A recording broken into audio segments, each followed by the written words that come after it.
Chapter 20. The Dainty China Country. While the woodman was making a ladder from wood which he found in the forest, Dorothy lay down and slept, for she was tired by the long walk. The lion also curled himself up to sleep, and Toto lay beside him. The Scarecrow watched the woodman while he worked and said to him, "I cannot think why this wall is here, nor what it is made of." "Rest your brains and do not worry about the wall," replied the woodman. "When we have climbed over it, we shall know what is on the other side." After a time the ladder was finished.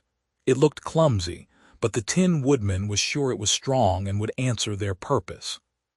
The Scarecrow waked Dorothy and the lion and Toto, and told them that the ladder was ready. The Scarecrow climbed up the ladder first, but he was so awkward that Dorothy had to follow close behind and keep him from falling off. When he got his head over the top of the wall, the Scarecrow said, "Oh my!" "Go on!" exclaimed Dorothy. So the Scarecrow climbed farther up and sat down on the top of the wall, and Dorothy put her head over and cried, "Oh my!" just as the Scarecrow had done. Then Toto came up and immediately began to bark, but Dorothy made him be still. The lion climbed the ladder next, and the Tin Woodman came last, but both of them cried, "Oh my!" as soon as they looked over the wall. When they were all sitting in a row on the top of the wall, they looked down and saw a strange sight. Before them was a great stretch of country having a floor as smooth and shining and white as the bottom of a big platter. Scattered around were many houses made entirely of china and painted in the brightest colors. These houses were quite small, the biggest of them reaching only as high as Dorothy's waist. There were also pretty little barns, with china fences around them, and many cows and sheep and horses and pigs and chickens, all made of china, were standing about in groups.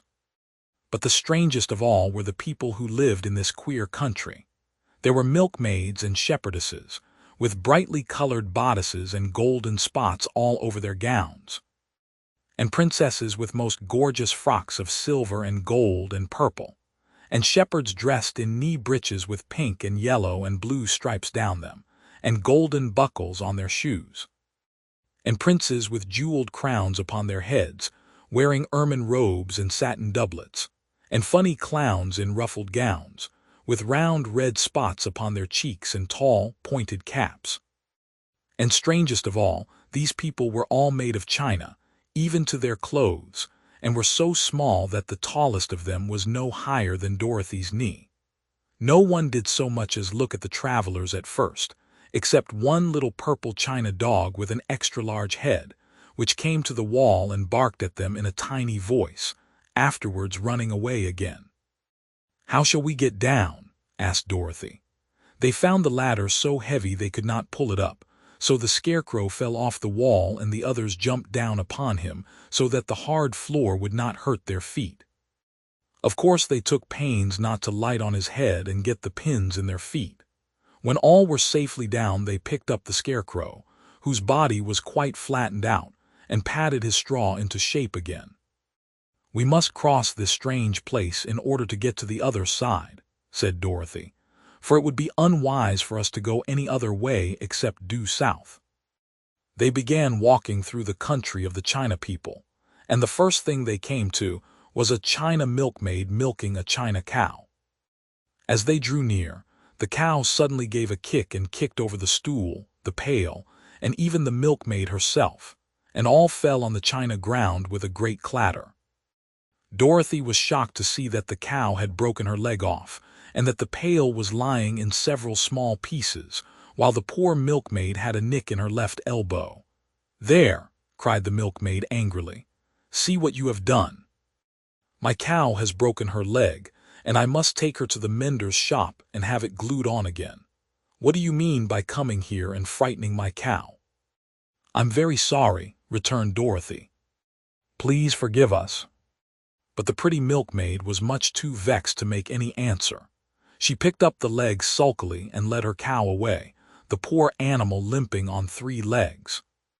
As she left them, the milkmaid cast many reproachful glances over her shoulder at the clumsy strangers, holding her nicked elbow close to her side. Dorothy was quite grieved at this mishap. "We must be very careful here," said the kind-hearted woodman, "or we may hurt these pretty little people so they will never get over it." A little farther on Dorothy met a most beautifully dressed young princess, who stopped short as she saw the strangers and started to run away.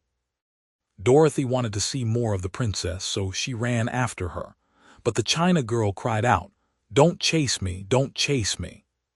She had such a frightened little voice that Dorothy stopped and said, "Why not?"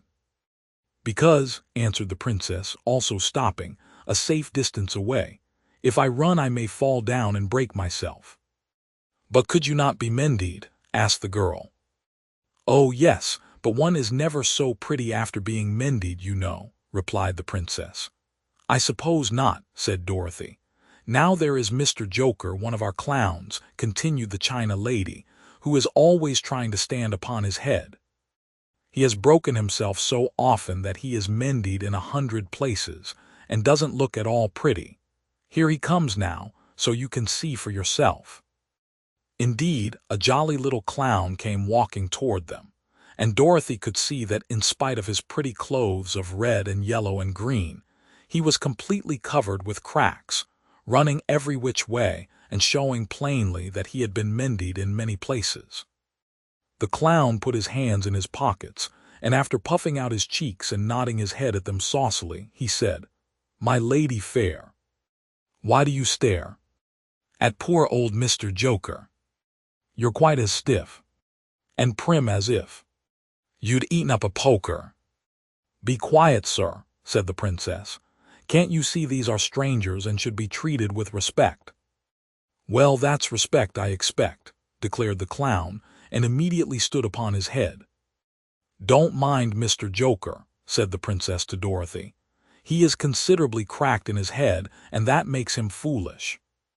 "Oh, I don't mind him a bit," said Dorothy. "But you are so beautiful," she continued, "that I am sure I could love you dearly. Won't you let me carry you back to Kansas and stand you on Aunt Em's mantle? I could carry you in my basket." "That would make me very unhappy," answered the China princess. "You see, here in our country we live contentedly, and can talk and move around as we please. But whenever any of us are taken away our joints at once stiffen, and we can only stand straight and look pretty. Of course that is all that is expected of us when we are on mantels and cabinets and drawing-room tables, but our lives are much pleasanter here in our own country." "I would not make you unhappy for all the world," exclaimed Dorothy. "So I'll just say goodbye." "Goodbye," replied the princess. They walked carefully through the China country. The little animals and all the people scampered out of their way, fearing the strangers would break them, and after an hour or so the travelers reached the other side of the country and came to another China wall. It was not so high as the first, however, and by standing upon the lion's back they all managed to scramble to the top. Then the lion gathered his legs under him and jumped on the wall. But just as he jumped, he upset a China church with his tail and smashed it all to pieces.